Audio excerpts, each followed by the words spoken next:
Voilà, et bienvenue à toutes. C'est parti pour ce deuxième atelier de la semaine de l'égalité entrepreneuriale. Donc, pendant que vous vous présentez dans les commentaires, je vous donne quelques informations de contexte. Cette semaine, en fait, elle est portée par la préfecture de Martinique, notamment la déléguée régionale aux droits des femmes et à l'égalité. Et ça vise à soutenir les femmes qui ont moins de moyens que les autres et qui font preuve peut-être d'un peu plus de courage justement et de résilience pour entreprendre malgré les défis rencontrés au niveau personnel ou professionnel. Donc ça se déroule sous l'égide donc de la DRDFE Martinique et dans le cadre du Carrefour de l'entrepreneuriat, qui est une structure de BPI France et de l'Agence nationale de la cohésion des territoires en Martinique, portée par l'association du Réseau Lila. Cette semaine est co-organisée par trois associations. Le Réseau Lila, qui est présent en Martinique et bientôt en Guadeloupe, qui est un réseau de soutien aux femmes entrepreneurs. L'association Les Amazones, qui soutient le parcours des femmes pendant le cancer. Et l'association 60 000 rebonds, dont notre intervenante fait partie, qui accompagne les dirigeants d'entreprise lorsqu'il y a une difficulté et que la fermeture de l'entreprise semble nécessaire. Ce thème cette année porte sur la santé et donc nous sommes soutenus tout particulièrement par l'Agence régionale de santé de Martinique, la communauté d'agglomération Centre de Martinique également et la mutuelle UFR qui est présente dans les Outre-mer. Merci à eux pour leur soutien qui nous permet de réorganiser cette année une cinquième édition. Je laisse tout de suite la parole à Manuela Dando, notre intervenante pour cet atelier. Et merci à toutes pour votre présence aujourd'hui. C'est parti. Eh bien, rebonjour à toutes. Je suis très contente que vous soyez toutes là aujourd'hui. Je suis donc Manuela Dando. Je suis moi basée en Guadeloupe. J'exerce donc en Guadeloupe, hein. La naturopathie et la nutrition sont mes principales activités. Je fais de la consultation à domicile et j'ai également un cabinet voilà, sur Sainte-Anne. Et j'accompagne les gens partant du principe que de toute façon, on ne peut pas être en santé et en bien-être sans tenir compte de la question de l'alimentation. Et en ce qui concerne les femmes et les entrepreneuses en particulier, c'est vrai que c'est un aspect qui peut être souvent négligé par manque de temps, ayant beaucoup de préoccupations, mais je voulais voilà, aujourd'hui démontrer que faire les bons choix alimentaires et d'une façon plus large, d'avoir une bonne hygiène de vie, permettait comment dirais-je, d'aller dans une démarche d'efficacité dans sa démarche d'entrepreneuriat, en fait, hein, voilà, d'optimiser cet aspect-là pour pouvoir donner le meilleur dans sa démarche entrepreneuriale. Voilà. Et puis en tant que femme, d'une manière générale, hein, peut-être mère de famille, peut-être soucieuse tout simplement de son bien-être et soucieuse de son entourage aussi, je vais essayer aujourd'hui de donner les clés fondamentales, principales pour la santé et le bien-être, voilà, de vous toutes qui m'écoutez, mais aussi, j'espère, pour votre entourage. Alors, on va commencer à la présentation. Donc, le sommaire rapidement. Je commence par donner quelques chiffres pour déjà avoir en tête d'où on part. Et puis ensuite, aller dans le concret et proposer des solutions naturelles avec des exemples. Alors, ce que je n'ai pas précisé, c'est que dans ma démarche, je favorise aussi le consommer local, puisque pour moi, c'est une démarche qui est plus cohérente, hein. C'est consommer plus vivant en consommant local et c'est aussi agir en faveur de notre environnement qui participent aussi à la santé, hein, d'être dans un environnement sain et aussi à notre économie. Voilà, donc pour tous ces aspects-là, je tiens à mettre en avant les produits de chez nous. Et puis, conclusion et clôture, où j'espère avoir un maximum de questions, pouvoir vous éclairer au mieux. Est-ce que dans l'immédiat, là, vous auriez d'ores et déjà des questions? Non. Non, Donc, pour on va l'instant, il n'y en a continuer. pas. D'accord. Alors, pour les chiffres, la réalité du dirigeant aujourd'hui, alors comme je disais à Anna, ce sont des chiffres que j'ai extraits de notamment un atelier auquel j'ai participé en plusieurs volets, mais sur la santé des dirigeants aux Antilles. Et c'est vrai que les chiffres qui ressortent, ce sont ces aspects-là, hein, un stress élevé pour les entrepreneurs puisqu'ils ont plus de responsabilités qu'un salarié. Les troubles du sommeil étant l'une des conséquences collatérales aussi, hein. La fatigue chronique par conséquent, et puis une baisse de productivité également au travail. Alors j'ai mis là en Guadeloupe, mais bon, c'est le cas pour les Antilles, hein, le fait de vivre en climat tropical, qu'on y soit né ou pas.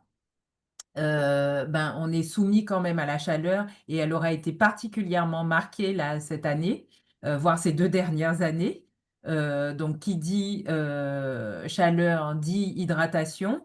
Il y a l'isolement insulaire aussi. Disons que pour beaucoup de choses, que ce soit au niveau administratif ou logistique, le fait de vivre sur une île complique aussi les choses, hein, par rapport au fait qu'on soit dans l'Hexagone ou dans un grand pays où les échanges sont plus fluides, les frais de transport moindres, etc. Voilà. Mais là, je n'évoque que les grandes lignes, hein, parce qu'il y aurait beaucoup à dire sur ces sujets-là. Vous en savez d'ailleurs certainement quelque chose. Et puis, le contexte économique et social aussi qui est assez complexe. Donc, voilà une source de stress supplémentaire. Alors, quelques signaux principaux qui sont la conséquence du stress et du manque d'énergie au travail. Vous me direz parmi vous qui se reconnaît parmi les éléments que j'évoque ici, mais vous avez le coup de pompe, donc après le déjeuner, souvent entre 14 et 16 heures.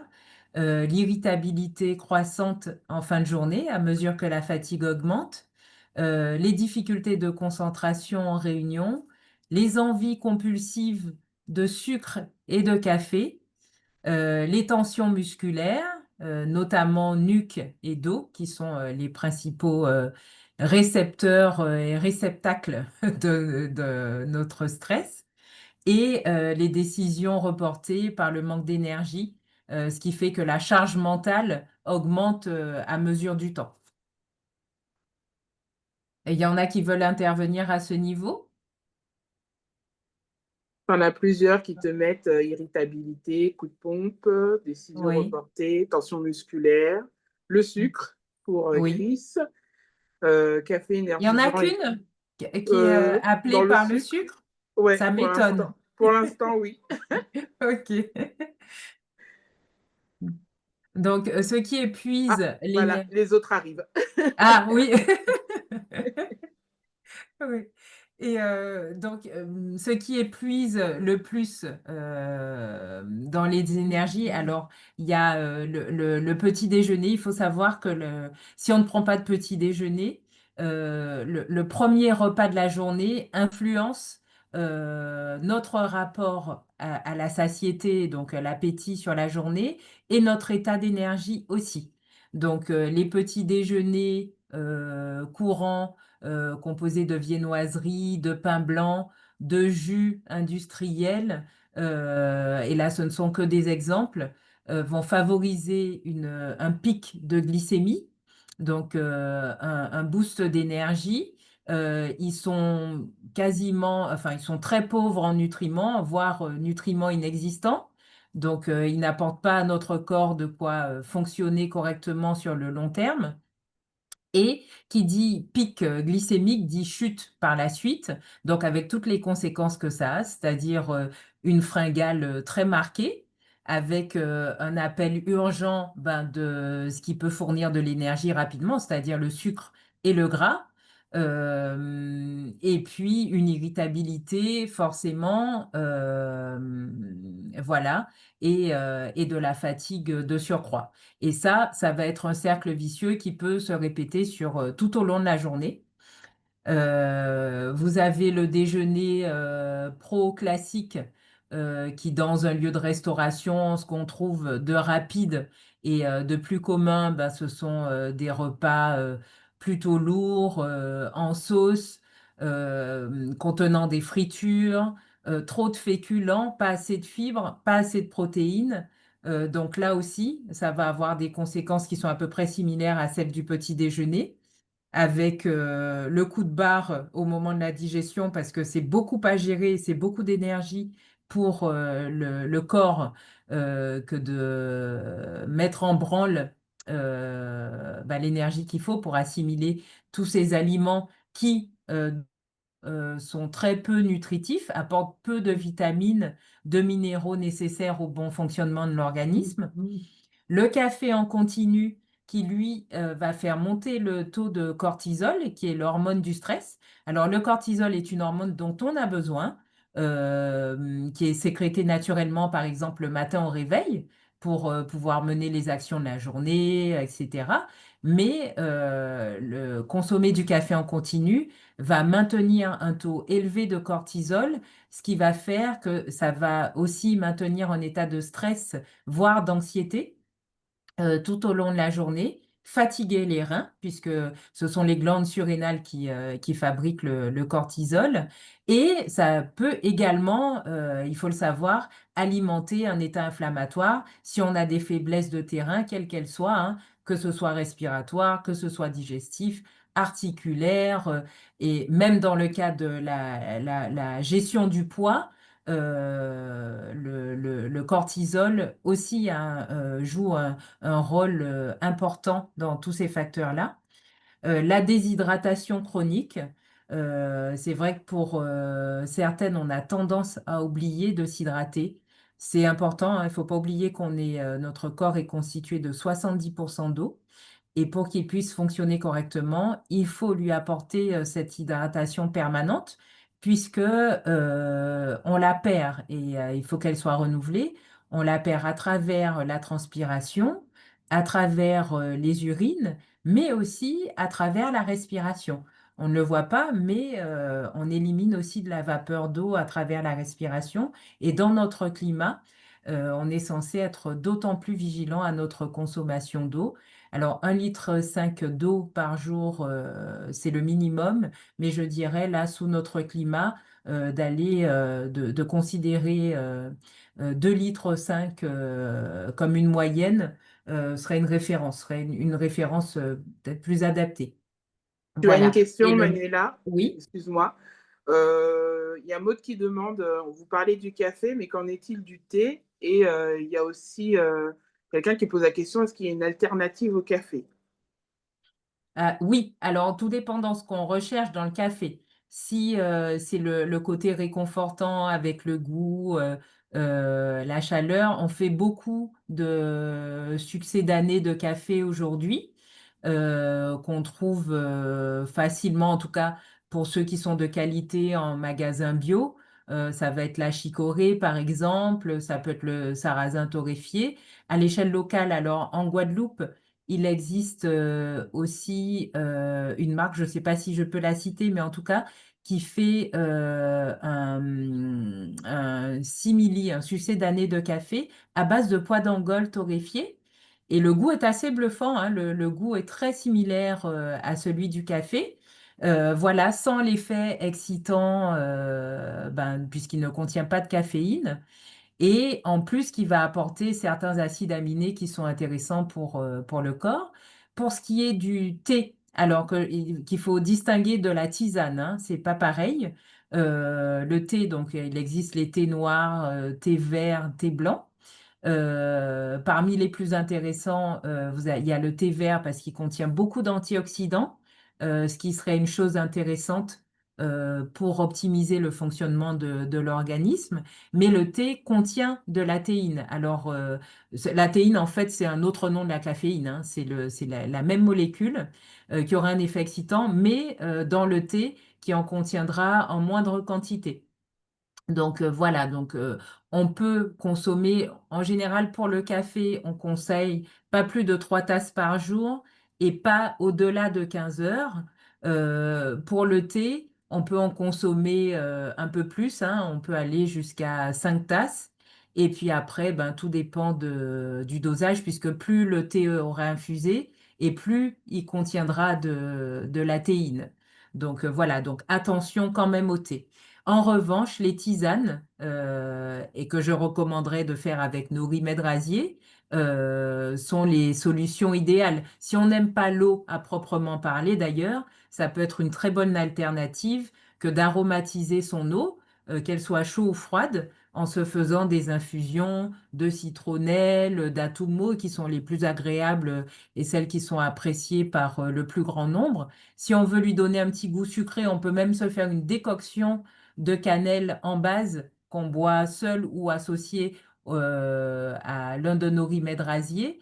La cannelle a un fort pouvoir sucrant quand on la fait bouillir 10 à 15 minutes, qu'on laisse poser.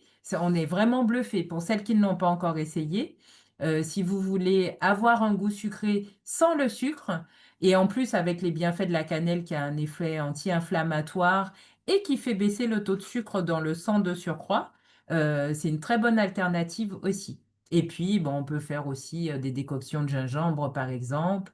Enfin bon, la liste peut être longue, hein, je donne quelques exemples, mais à vous de faire vos tests et d'adapter aussi en fonction de vos goûts. Mais le fait est que l'hydratation reste un facteur très important et quand on manque d'hydratation, on peut, à cause de ça, ressentir de la fatigue, les maux de tête souvent, hein, les maux de tête qu'on a souvent en fin de journée sont un signe très souvent, c'est pas la seule cause, mais d'un manque d'hydratation et de confusion mentale aussi. Ce qui épuise également, mais pour les raisons que j'ai évoquées en parlant du petit déjeuner, les snacks sucrés qui vont aussi là générer un pic d'énergie et de sucre dans le sang, mais qui va redescendre aussi sec. Et il faut savoir également que le sucre est un hyper-oxydant, donc qui va, comment dirais-je, alimenter un état inflammatoire et va aussi favoriser le vieillissement cellulaire. Donc, que ce soit les cellules externes, je pense à la peau, mais aussi en interne. Donc, attention au sucre. Et puis, il y a sucre et sucre, hein, dans les bars sucrés, les sodas, etc. Ce sont des sucres raffinés qui n'apportent aucun nutriment et qui, en plus, ont des effets délétères sur la santé. Tu as Christelle qui demande et le Oui. déca? Alors, le déca, c'est un élément qui reste quand même très transformé. Alors, consommer de façon occasionnelle, ça peut, mais il faut savoir qu'il y a d'autres éléments toxiques pour l'organisme dans le café décaféiné.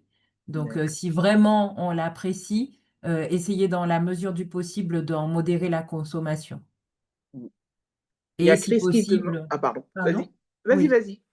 Et si possible, donc, essayer de trouver un succédané de café, si c'est pour le goût, qui soit plus sain, mais qui apporte le même plaisir. Mm. Tu as Chris qui demande que pensez-vous du sirop d'agave? Alors, le sirop d'agave est un bon sucre, mais ça reste du sucre, donc à consommer avec modération. D'accord. Et il y a Livia qui demande quel est le temps d'infusion justement pour les tisanes pour avoir un dosage raisonnable en théine, de théine. Alors, pour les tisanes, Alors, je pense qu'elle a voulu dire Et thé. pour le thé? Ouais, ouais. Je pense qu'elle a Alors, voulu en dire thé. fait, c'est entre 3 et 5 minutes maximum. Après, il peut y avoir une alternative aussi, c'est de jeter la première eau d'infusion du thé. Ça limite la quantité de théine et ça limite par ailleurs, si le thé n'est pas bio, les toxiques qui peuvent être contenus aussi dans le thé. Bon, la saveur sera moins marquée, certes, mais en tout cas, ça peut être un geste à connaître et qui est favorable aussi pour la santé physique et mentale. Ok, c'est bon pour les questions. Voilà. Donc là, on va aborder les habitudes qui peuvent amplifier le stress. Donc il y a la sédentarité. Bon, ça, je pense que tout le monde le sait. Pour celles qui se disent qu'elles n'ont pas le temps de faire une activité physique, ne serait-ce qu'une ou deux fois par semaine, alors moi, c'est ce que je dis beaucoup aux personnes qui me consultent, c'est que 10 minutes par jour, ça suffit. On peut trouver 10 minutes dans la journée, que ce soit le matin au réveil, quitte à se lever 10 minutes plus tôt, faire quelques abdos et quelques squats. Je vous promets, pour celles qui ne font pas d'activité physique et qui testent ça, qu'au bout de 3 semaines déjà, vous verrez la différence. Et bon, je ne citerai pas non plus je vais pas favoriser certains plus que d'autres, mais sur Internet, par exemple, YouTube, vous allez trouver pas mal de cours, voilà, d'exercices express pour optimiser sa musculation, parce que le fait d'optimiser sa masse va permettre de booster l'immunité, mais aussi l'énergie. Donc, plus on a une masse musculaire développée, plus c'est favorable pour la santé et pour l'énergie aussi. Donc, j'invite pour celles qui ne pratiquent pas encore, à pratiquer une activité physique par jour. Si vous êtes en bureau, trouvez des occasions, ne serait-ce là aussi, vous avez des exercices proposés assis, en travaillant les fessiers, par exemple, les abdos, le fait de se lever de temps en temps, de marcher, de s'étirer, d'aller se cacher aux toilettes, pourquoi pas, pour faire quelques squats, notamment si on est dans un moment où on se sent excédé, enfin voilà, qu'on a besoin de souffler. On peut aller voilà, respirer un peu dehors et se réfugier dans les toilettes pour dynamiser le corps. Ça peut aider. Et puis ça contribue aussi à la bonne santé, au bon fonctionnement du système nerveux, hein. Ensuite, la surcharge mentale. Quand vous ne vous accordez pas de pause en vous disant oui, mais il faut que je termine ça ou il faut que je fasse ça avant de me lever ou avant de quitter, il faut savoir que rester là-dedans, ben, c'est pas forcément optimiser la productivité. Parce que quand on est plus détendu, euh, qu'on a pris le temps de s'aérer un peu, de boire un peu d'eau, de faire des exercices de respiration. Sur la fin de la présentation, là, je vais vous donner quelques exemples, mais tout ça peut aider à optimiser la productivité en favorisant le bien-être. Voilà, les écrans non-stop aussi. Il faut savoir que d'être sur écran bloque notamment, alors quand je dis écran, ce sont les ordinateurs, téléphones, télé. Il faut savoir que l'exposition aux écrans va bloquer la sécrétion de la mélatonine, qui est l'hormone du sommeil. Et donc, quand on est tard le soir, passé 20 heures devant un écran, il faut savoir que ça fait partie des facteurs qui peuvent perturber la qualité du sommeil. Déjà l'endormissement, mais aussi la qualité du sommeil. Donc, attention à ça. La respiration, on est nombreux à mal respirer hein, quand on ne fait pas attention à ça. Donc, prenez le temps en conscience, même vous mettre peut-être un petit minuteur de temps en temps dans la journée pour marquer des temps où vous respirez en conscience, où vous faites des exercices de respiration. Et vous pouvez même associer, par exemple, ces marqueurs à l'hydratation. Pour celles qui n'ont pas le réflexe de boire de l'eau, bah, se dire, voilà, toutes les heures ou toutes les 2 heures, je me mets un petit minuteur, une petite alerte pour pouvoir prendre le temps de respirer et de m'hydrater, voire de bouger. Et puis l'état d'esprit, le perfectionnisme, j'en sais quelque chose. L'urgence permanente va aussi favoriser le taux de cortisol, l'hormone dont on a parlé tout à l'heure, qui peut être alimenté par la consommation d'excitants comme le café. Mais l'état d'esprit aussi, en fait, de stress, va générer le pic de cortisol. Et il faut savoir, je ne l'ai pas évoqué tout à l'heure, mais que ça peut avoir un impact aussi sur le système digestif.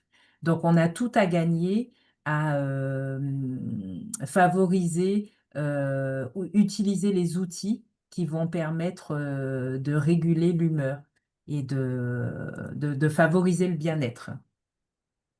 Voilà, donc on passe dans la partie où je donne quelques exemples. Alors bon, là c'est marqué fromage local, mais en réalité, bon, il n'y a pas vraiment de fromages locaux.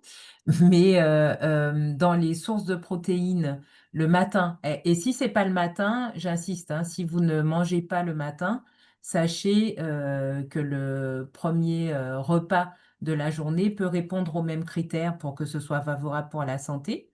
Donc les œufs qui ont été longtemps diabolisés à tort, le matin, on peut consommer jusqu'à 2 œufs, voire occasionnellement si on n'a pas de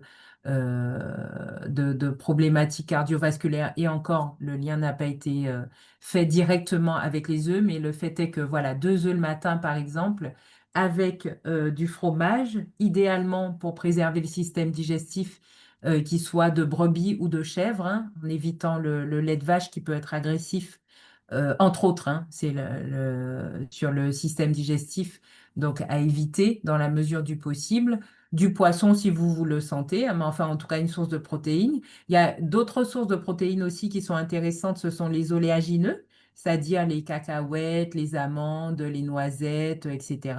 Donc vous pouvez par exemple envisager de vous faire une tartine sur un pain de qualité, un pain au levain, ou alors, pourquoi pas, si vous le sentez, sur une tranche avec un peu de racine, vous faire une petite sauce avec de la purée de cacahuètes, par exemple, que vous agrémentez. Et ça aussi, ça peut être une source de protéines. Et il y a une autre source de protéines aussi qui peut être intéressante. Ce sont les légumineuses, donc c'est-à-dire ben, les pois d'Angole, les lentilles, les haricots rouges, les pois chiches, qui sont aussi une source intéressante de protéines qu'on peut consommer le matin, par exemple sous forme de houmous, et que vous mettez sur une tartine ou que vous associez voilà, à une petite assiette de crudité, par exemple. Alors, pour celles qui se disent, bon, ça fait beaucoup à faire le matin quand on se réveille, moi, j'ai pas le temps. J'ai un quart d'heure pour moi le matin avant de partir travailler. Il faut savoir que là, c'est une question d'organisation, hein. On peut tout à fait envisager 1 heure ou deux, même sur le temps du week-end, par exemple, pour préparer en grosse quantité des carottes râpées, quelques crudités quels qu'ils soient, de la papaye verte, faire cuire ces légumes à l'avance, des légumes vapeur, et de manière à ce qu'on n'ait plus qu'à piocher le matin. Cuire les œufs, c'est pas ce qu'il y a de plus long. Et si on les aime durs, on peut éventuellement les faire la veille. Mais voilà, après, c'est vraiment une question d'organisation. La problématique du temps n'est qu'un faux problème quand on s'organise en conséquence. Donc les bonnes sources de gras, donc là en ce moment c'est la saison des avocats, faut en profiter. Il y a la noix de coco aussi.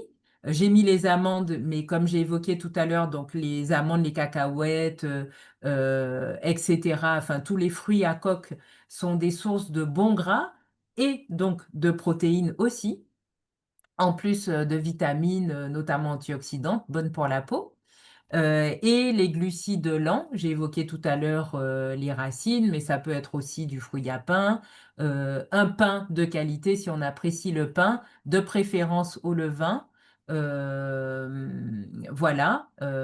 Et puis pour l'hydratation, de l'eau citronnée. Alors, commencer d'ailleurs son petit déjeuner par un verre d'eau a son importance, puisque pendant la nuit, on est déshydraté.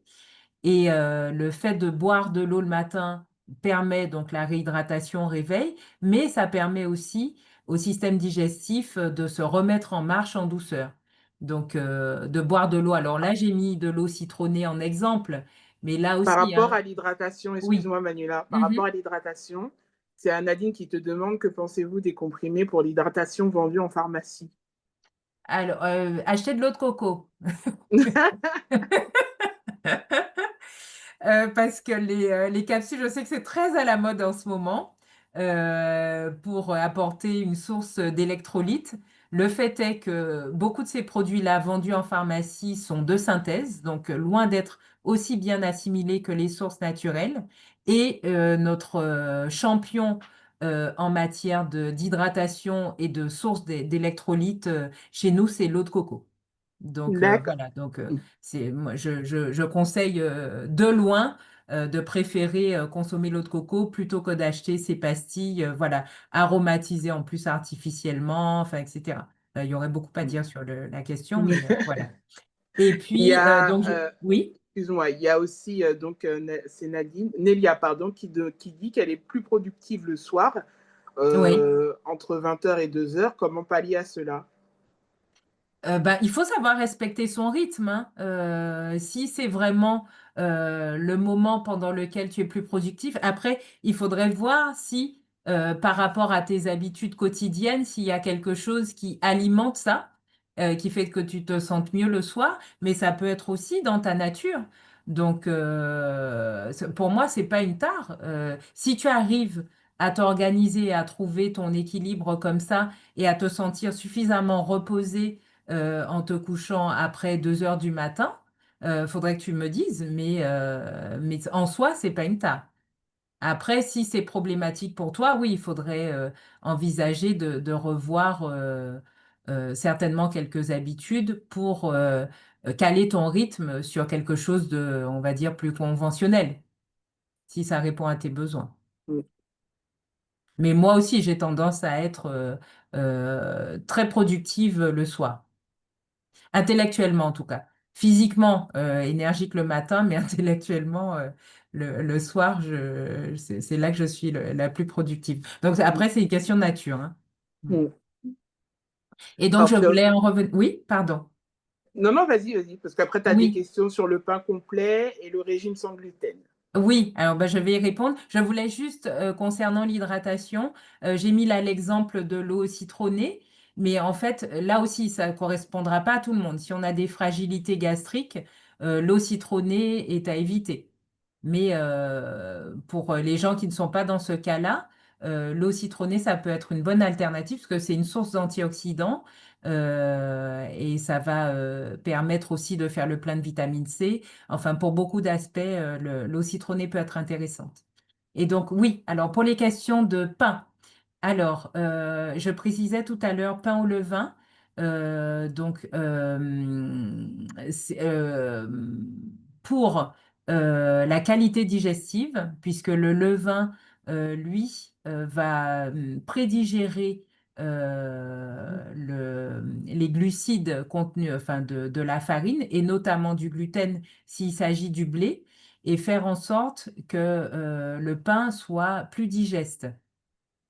Et en plus, ça évite de consommer les phosphates contenus dans la levure boulangère chimique ou les levures chimiques classiques hein, qu'on a tendance à utiliser dans les pâtisseries le plus souvent. C'est vrai que beaucoup de boulangers font ces choix-là pour des questions de rentabilité, mais le fait est que c'est mauvais pour notre santé.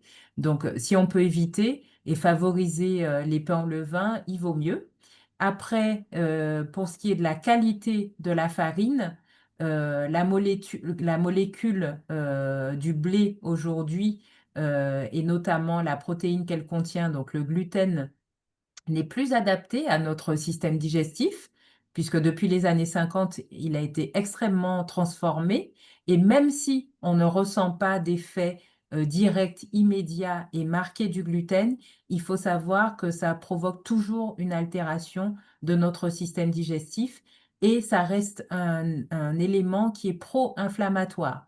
Donc, si on a déjà en plus des fragilités de santé, quelles qu'elles soient, il faut savoir que consommer du blé, que ce soit sous forme de pain, sous forme de pâte et tous les dérivés, va alimenter l'état inflammatoire et des pathologies en sommeil ou avérées.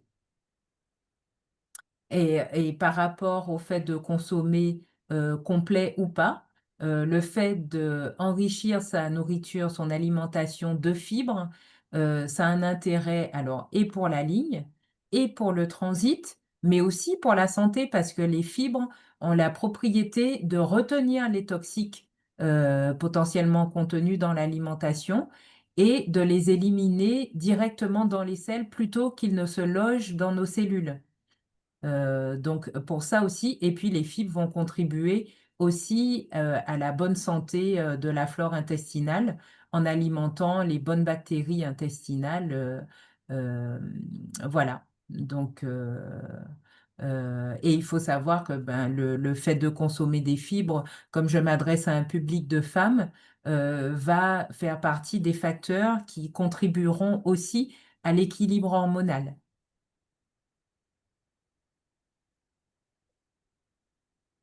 Voilà. Tu as Est-ce une qu'il y avait question, d'autres questions? Oui.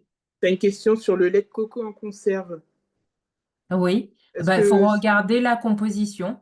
S'il y a que du lait de coco et à la limite un tout petit peu d'épaississant, c'est admissible. On peut considérer que ça rentre dans une alimentation saine. Si en revanche, il y a une trop longue liste d'ingrédients dans ce lait de coco et notamment du sucre, on peut redéposer l'article là où il était dans le supermarché. il y a Hélène qui demande que pensez-vous des graines ou des noix? Ben justement, c'est une bonne soirée. Alors, les graines et les noix, oui. Alors, parlons-en. En fait, dans le commerce, souvent, on voit des graines et des noix au rayon apéritif où c'est marqué sur l'emballage, voilà, noix de cajou grillée, par exemple, etc. Alors, prenez le temps, là aussi, de regarder la liste des ingrédients parce que très souvent, le premier ingrédient, c'est de l'huile de tournesol. Et donc, ça sous-entend que le fruit à coque a été frit et non grillé. Donc, d'une, soumis à haute température, ce qui fait que ben, toutes les graisses contenues dedans sont toxiques, qui a beaucoup moins de nutriments intéressants. Et en plus, enfin voilà, bon, ça suffit voilà, à dire. Et d'autant plus que l'huile de tournesol est une source d'oméga 6. Et l'une des choses qui alimente, l'un des principaux facteurs qui alimentent les états inflammatoires aujourd'hui, c'est le fait qu'il y ait un excès d'oméga 6 dans notre alimentation contre pas assez d'oméga 3. Donc, faire attention à ça. Donc, si vous voulez consommer des noix de qualité, prenez-les nature ou alors grillées à chaleur douce et sans sel de préférence. Alors, tu as des Voilà. graines de chia, qu'est-ce que tu en Alors, il y a penses? les graines de chia qui sont une source de fibres. Alors, pour les gens qui ont des fragilités digestives, attention quand même aux graines de chia. Une précaution à prendre, c'est de prendre le temps de bien les avoir fait tremper au préalable, hein, minimum un quart d'heure dans de l'eau. Mais il y a des recettes comme les puddings de chia maintenant qu'on connaît, hein, dans du lait de coco notamment, etc., où là, on laisse poser une nuit. Mais prenez le temps, en tout cas, de les mettre à tremper avant pour n'avoir pas de mauvaises surprises, parce que quand ça gonfle dans l'estomac, c'est beaucoup moins agréable. Ça peut même être très douloureux. Voilà, pensez à boire beaucoup d'eau quand vous consommez des graines de chia, puisqu'elles en absorbent beaucoup. Donc, ça peut favoriser le transit, mais comme ça peut le bloquer aussi si c'est mal consommé et si on n'est pas suffisamment hydraté par ailleurs. Tu as une question Oui. sur est-ce que de temps en temps, une cure de vitamine C, pardon, c'est bon ou pas pour se rebooster? Sinon, quelque chose du même genre, une alternative ou Oui, alors les vitamines, encore une fois, bon, faut pas oublier hein, que les pharmaciens, alors dans les pharmacies, on peut trouver des produits de qualité, mais pas toujours. Les pharmaciens sont des commerçants comme les autres. Souvent, les cures de vitamines qui sont proposées sont des vitamines, encore une fois, de synthèse et qui ne seront pas assimilées aussi bien que les vitamines naturelles. Donc, dans la mesure du possible, ben, faites le plein de vitamines par le biais de l'alimentation, hein, et de sources naturelles. On a chez nous, par exemple, la goyave, qui est un champion de la vitamine C en restant sur cet exemple-là, qui en contient beaucoup plus que les oranges, par exemple. Euh, donc, consommer les produits et frais, le moins transformés possible. Si vous pouvez consommer les fruits entiers plutôt qu'en jus, parce que la vitamine C est très fragile, donc elle va s'oxyder rapidement. Ou alors, si vous faites un jus, faites attention parce que ça va être une source de sucre, hein. Plutôt que de manger un seul, voire deux fruits entiers, quand on fait un jus, on en met beaucoup plus. Donc, ça va être une source de sucre. Ce sera appauvri en fibres. Le système digestif ne va pas l'ingérer de la même façon puisqu'on boit un jus beaucoup plus rapidement qu'on ne mange un fruit. Donc, moi, j'inciterais plutôt à favoriser la source de vitamines par le biais de l'alimentation. Pour ce qui est des minéraux, en revanche, comme le magnésium, le calcium, le potassium, le zinc, oui, ça peut être nécessaire, surtout quand on est stressé, puisque quand on l'est, l'organisme va se vider de notre taux de magnésium. D'ailleurs, je ne l'ai pas précisé pour ça, mais la consommation de thé et café peut contribuer aussi, hein, à la perte de minéraux. Donc, faire des cures en revanche de magnésium, enfin, notamment, qui pour moi est l'un des principaux, le zinc aussi, a son importance puisque aujourd'hui l'alimentation moderne n'en consomme pas suffisamment et donc la supplémentation là peut être intéressante. Et il faut savoir que parmi les sources de magnésium, ben, les oléagineux, donc les fruits à coque qu'on a évoqués, en sont une source. Les légumineuses aussi, en faisant comme les anciens, les avoir fait tremper au préalable la nuit avant de les cuisiner pour les débarrasser d'un acide qui est un antinutriment aussi et qui va absorber les nutriments dans l'organisme. Donc, enfin bon, en tout cas, pour ne pas être trop longue puisqu'on n'a qu'une heure, mais faites tremper vos légumineuses avant pour avoir les bienfaits et pas les effets contre-productifs qui pourrait y avoir. Comme autre source de magnésium, il y a le cacao. Mais si on aime le chocolat, alors un chocolat bon pour la santé, donc c'est-à-dire pas trop riche en sucre, pas trop riche en mauvais gras, ça va être un chocolat à minimum 70% de cacao. L'avocat aussi est une source de magnésium. J'ai évoqué la goyave tout à l'heure, elle en est, la papaye, voilà, les céréales complètes aussi, comme le riz complet, voilà, mais toutes les céréales complètes. Mais si on consomme complet, là aussi, et je vais répondre également à la question du pain, il vaut mieux choisir les produits biologiques puisque quand c'est complet non bio, on fait aussi le plein de pesticides. Donc, Mm. il faut penser à ça aussi sur le long terme. Mm. Anna, Non. tu voulais? Oui, Oui, alors je voulais compléter aussi par vous donner le lien vers un tableau des valeurs nutritionnelles qui a été fait par le PARM de Martinique, qui recense en fait tous les fruits et légumes locaux de chez et, nous. voilà, et qui les classe. Alors je mets le lien dans le chat. Et vous allez voir, c'est vraiment un super outil parce qu'on voit tout de suite les aliments qui sont plus riches voilà, en vitamines, en protéines, en glucides, en fibres, etc. Et ça a le mérite aussi voilà, de lister ça avec les légumes et fruits locaux. Donc j'espère que voilà, vous avez tout bien reçu. Il nous reste environ un quart d'heure, donc je vous propose Oui, ça va aller vite alors. On, On va on- essayer on d'être garde les rapide. questions qui peut-être n'ont pas encore été répondues pour la fin et qu'on déroule et que qu'on puisse voir Et parmi les sources de les magnésium aussi, il y a les légumes verts, hein. Les légumes verts aussi sont une bonne source de magnésium. On va terminer sur cette question-là. Donc, s'il n'y a pas d'autres questions, bon, je vais avancer en attendant. N'hésitez pas à me couper s'il y a des questions.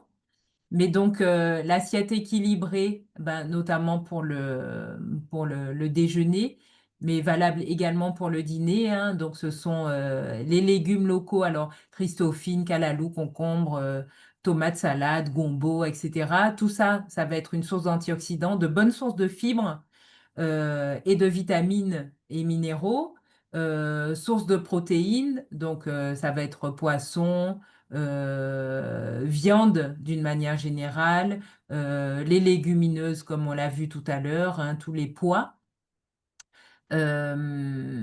Les féculents donc à consommer de façon modérée, donc les racines, le fruit à pain, toutes les bananes, le riz complet comme on l'a vu, bon de préférence bio, les assaisonnements. Alors toutes les huiles partez du principe qu'il faut qu'elles soient de première pression à froid, puisque comme je l'expliquais tout à l'heure pour les fruits à coque, quand les huiles sont surchauffées, elles deviennent toxiques. Et il faut savoir que dans le commerce, il y a beaucoup, quand c'est pas précisé première pression à froid, soit ces huiles sont surchauffées pour voilà qu'elles aient pu être extraites, ou pire encore, on utilise des solvants qui restent présents dans les huiles, qui sont extrêmement toxiques. Il y a des huiles, je ne citerai pas le nom, mais je pense fort à une marque voilà, qui est réputée bonne pour la santé parce qu'elle contient un mélange de plusieurs huiles, notamment de colza, etc. Mais il faut savoir que celle-ci, elle est extraite, enfin les huiles sont extraites à partir de solvants et qui se retrouvent présents dans l'huile en question. Donc prenez des huiles de première pression à froid et pour la cuisson, celles qui supportent le mieux les températures sont les huiles d'olive et de coco. Les huiles de colza et les autres sont à utiliser pour les assaisonnements uniquement. Voilà, éviter les fritures, bon, pour les raisons qu'on a évoquées, les sauces lourdes et la composition idéale d'une assiette en moyenne, hein, mais pour schématiser, c'est la moitié de l'assiette en légumes, en source de fibres, un quart de protéines et un quart de glucides, de préférence de qualité. Voilà, et qu'allais-je dire d'autre? Et il faut savoir aussi, mesdames, mais bon, c'est valable aussi pour les hommes dans une moindre mesure, que plus on prend en âge, plus le besoin en protéines est élevé. Surtout quand on est en phase de périménopause ou de ménopause, on a absolument besoin d'un apport suffisant en protéines. Voilà. Alors, oups, j'ai sauté un slide. Et du coup, on reste toujours sur un quart de protéines, du coup. Oui, ou alors Voilà, on peut réduire quand on est en phase de périménopause, à partir de la phase de périménopause, réduire la quantité de glucides, de féculents, et augmenter la portion de protéines. Mais c'est bien aussi de s'assurer d'avoir un apport en protéines, qu'il soit animal, de source animale ou végétale, à tous les repas y compris dans le goûter. Et il y a une source de protéines que je n'ai pas évoquée tout à l'heure, ce sont les produits laitiers. Les produits laitiers aussi peuvent être une source, notamment les fromages, hein, qu'ils soient blancs ou à pâte dure, ce sont aussi des sources de protéines intéressantes. Voilà. Donc la stratégie pour l'hydratation, donc comme on l'a vu, c'est le fait de boire déjà un verre d'eau le matin au réveil, de préférence à température ambiante ou un peu tiède. Et puis tisane, l'alternative au café, donc on l'a vu, hein, mais si vous n'appréciez pas ou vous n'avez pas le réflexe de boire de l'eau, faites en sorte d'avoir une bouteille d'eau, une gourde d'eau comme celle que j'ai sous la main, ça évite d'avoir les perturbateurs endocriniens contenus notamment dans les eaux en plastique.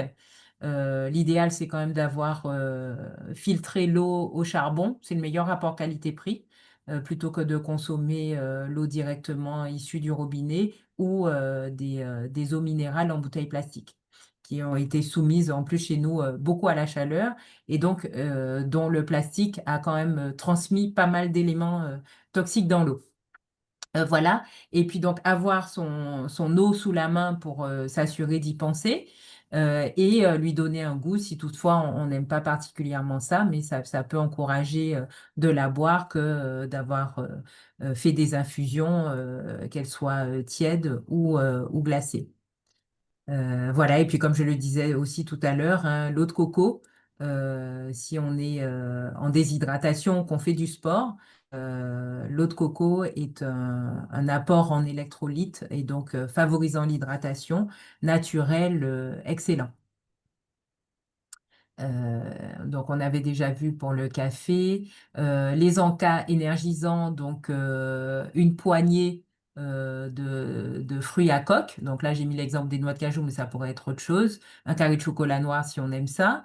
Ça peut être aussi un bâtonnet de carottes, de céleri ou de crudités, pareil, préparé à l'avance avec son houmous maison. Si on fait prépare un houmous, c'est très rapide à faire hein, quand on a la légumineuse cuite.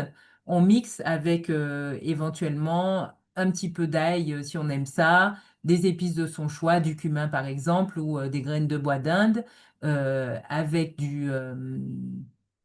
comment dirais-je, un peu de purée d'oléagineux. Traditionnellement, le houmous, c'est pois chiches et tahini, qui est une purée de sésame, mais on peut faire avec n'importe quelle légumineuse et n'importe quelle purée d'oléagineux, hein.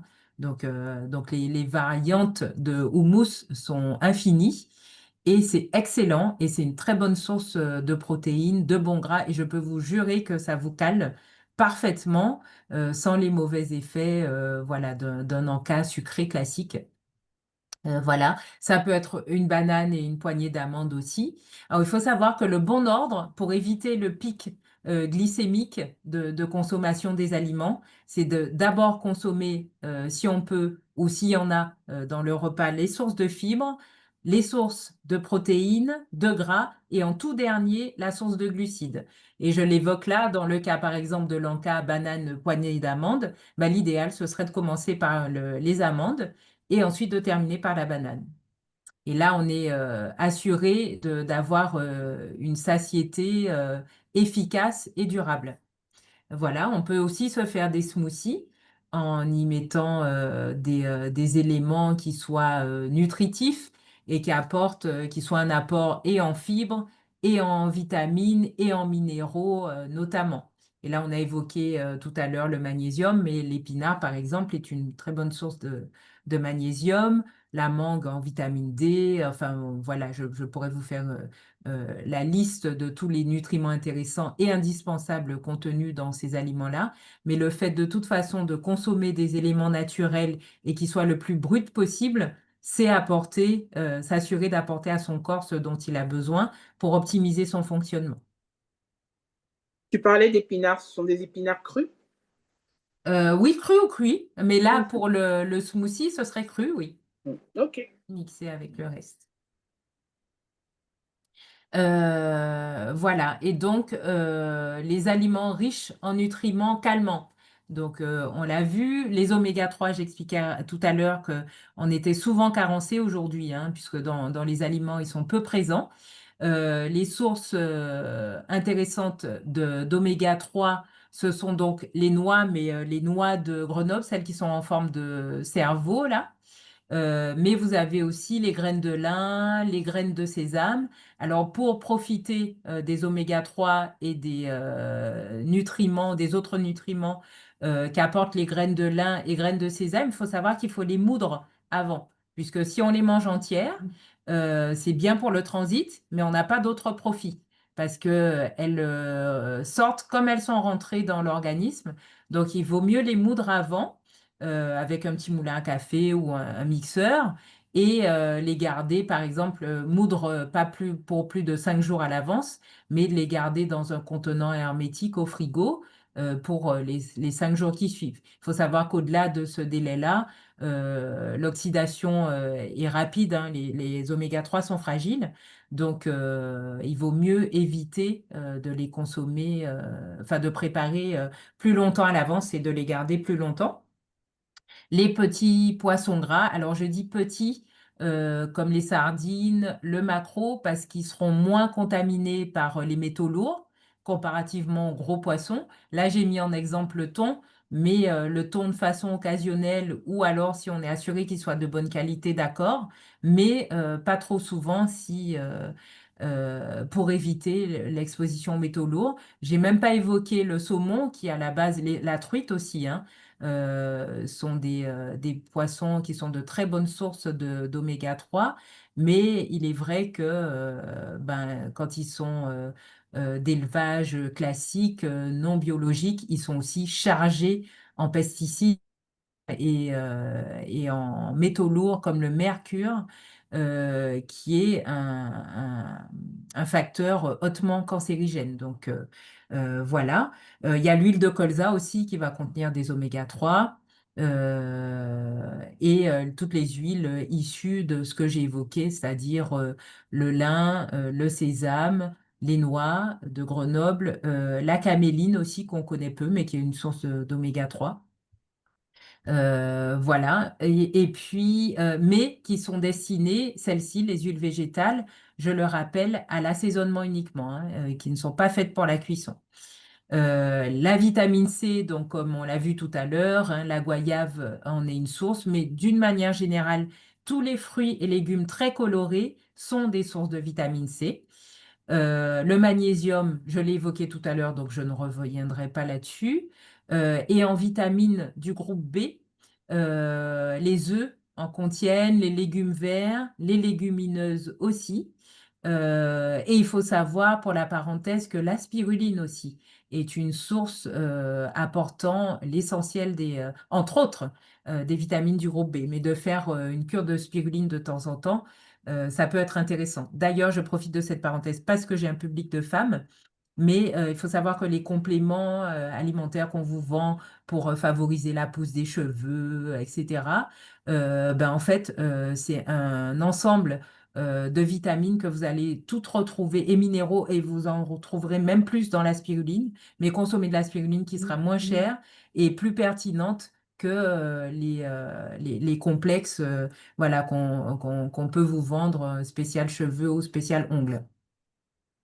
Voilà, pour les techniques de respiration, donc je ne vais pas m'étendre, hein, vous pouvez en trouver plein. Vous avez des applications d'ailleurs hein, que vous pouvez installer sur vos téléphones et qui vous permettent de pratiquer, de découvrir plusieurs exercices en lien avec la respiration. Je vous promets que ça fait la différence. Quant à l'état d'esprit, quant à l'état nerveux aussi, pour le système digestif également. Enfin, on a tout intérêt aussi à travailler avec la respiration. Donc voilà, comme je vous disais, je prends photo. Il y a l'automassage aussi, hein, le fait voilà, de se masser, de prendre le temps de se masser la nuque, de s'étirer aussi, de se lever de s'étirer comme quand on se lève le matin, de faire des étirements en respirant à plein poumon. Là aussi, prenez 2 minutes pour le faire, ça a son importance et ça fera aussi la différence. Voilà, et puis l'ensemble des stratégies, donc sur le long terme, déconnecter des écrans pour les raisons qu'on a évoquées tout à l'heure, le contact avec la nature, puisqu'il a été prouvé. Il faut savoir qu'au Japon, c'est reconnu par l'État, c'est même encouragé et il y a des mesures qui sont mises en place pour permettre à des gens en soins de passer du temps dans la nature, parce qu'il a été prouvé que la nature a des effets bénéfiques directs sur la santé, sur l'état physiologique liées à l'état mental, nerveux, mais aussi sur l'ensemble du fonctionnement du corps, en optimisant les bonnes réactions enzymatiques. Le fait de marcher pieds nus dans l'herbe, par exemple, on sait que ça apaise, hein, que ça va équilibrer et participer à réguler les systèmes métaboliques. Voilà, de respirer. En plus, on a la chance, nous, de pouvoir profiter toute l'année de la nature, que ce soit en forêt, que ce soit en bord de mer, que ce soit à la rivière. Donc, prenez du temps, c'est important. Quand vous dites le week-end, je suis trop fatiguée, j'ai la flemme, ayez en tête tous les bénéfices que vous tirez à passer du temps dans la nature. Voilà, le planning énergétique, donc les tâches complexes au moment où on est le plus productif. Dans la plupart des cas, c'est le matin, mais on a vu qu'il y avait des cas aussi où ça pouvait être le soir. Donc, essayez d'optimiser la journée et de l'adapter à votre mode de fonctionnement et à vos besoins. Voilà, de faire des pauses toute heure et demie. Ça permet de faire un reset, de mettre les idées au clair et d'être d'autant plus productif quand on se remet à la tâche.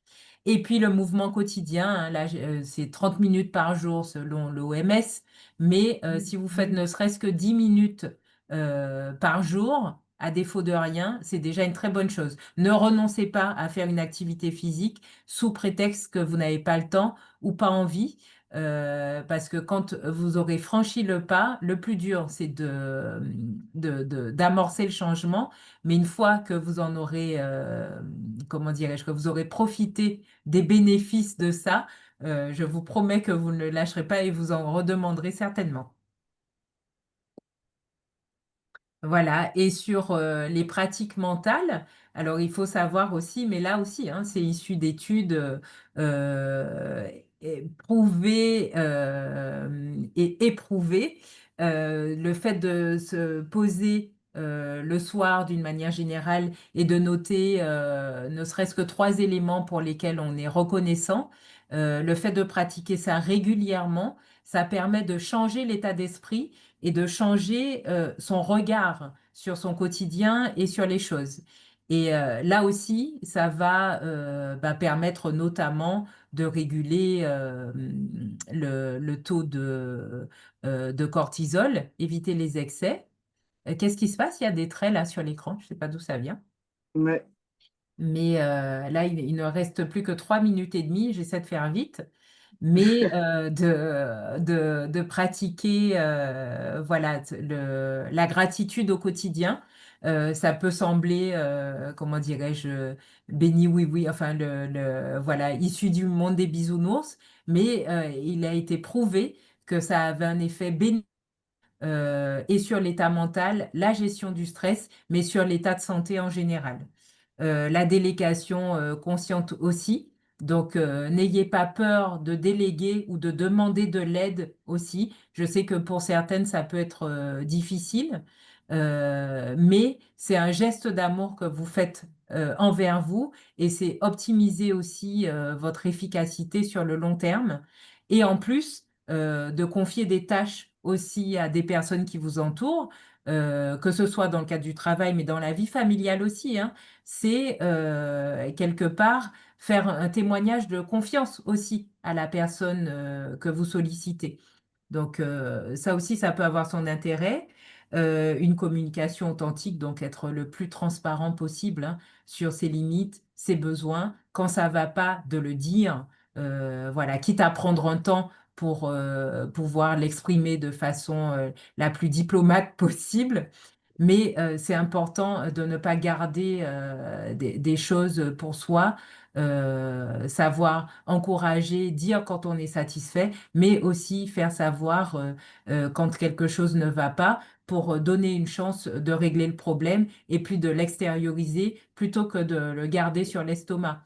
Et là, j'utilise le terme volontairement parce que c'est le genre de conséquences aussi qu'il peut y avoir hein, sur le physique. On parle de psycho-émotionnel, mais le fait de garder beaucoup de choses peut générer des problèmes digestifs avec d'autres conséquences sur le long terme. Voilà, les petites méditations si vous pouvez. Vous avez là aussi de très bonnes applications hein, qui vous proposent des méditations guidées. Et la vision sur le long terme. Prendre le temps de se poser de temps en temps pour revoir ses priorités et mettre l'esprit au clair, ça permet aussi de gagner en sérénité. Voilà, et là, j'ai fait un petit schéma pour vous inviter à passer à l'action et qui est à la fois un rappel de tout ce qu'on a évoqué, hein. Donc, pratiquer la gratitude tous les soirs, minimum de 3 éléments pour lesquels vous êtes reconnaissant. Ça peut être ne serait-ce que le fait d'être en bonne santé, hein, puisque c'est quand on est malade, voilà, qu'on se rend compte du luxe que c'est que de pouvoir se mouvoir comme on veut, etc. Mais voilà, couper les écrans 1 heure avant le sommeil, mais je dirais de préférence si vous pouvez dès 20 heures. 5 minutes de marche après le déjeuner si vous pouvez aussi, ou après le repas du soir, pourquoi pas. Un snack intelligent, remplacer un café par une tisane ou un sucédané de café, intégrer une pause respiration, boire 2 litres d'eau par jour et modifier son petit déjeuner. Vous verrez, si vous n'avez pas encore de bonnes habitudes à ce niveau-là, vous verrez aussi quand même de toute façon déjà la différence. Voilà. Et un petit rappel, ben, c'est 1 heure tout pile, j'avais mis un chrono. Mais voilà, et donc c'est un petit rappel que un dirigeant performant est un dirigeant en forme. Et dans tout ce qu'on a évoqué ici, ben, c'était de vous donner les clés principales. En tout cas, j'ai essayé de faire de mon mieux pour vous transmettre voilà, des outils pratiques et utiles de façon la plus concise et la plus claire possible. Il me l'était. Merci beaucoup, Manuela. Je crois que tu nous as transmis en 1 heure l'équivalent de 10 consultations naturopathiques. Vraiment, vraiment un grand merci. On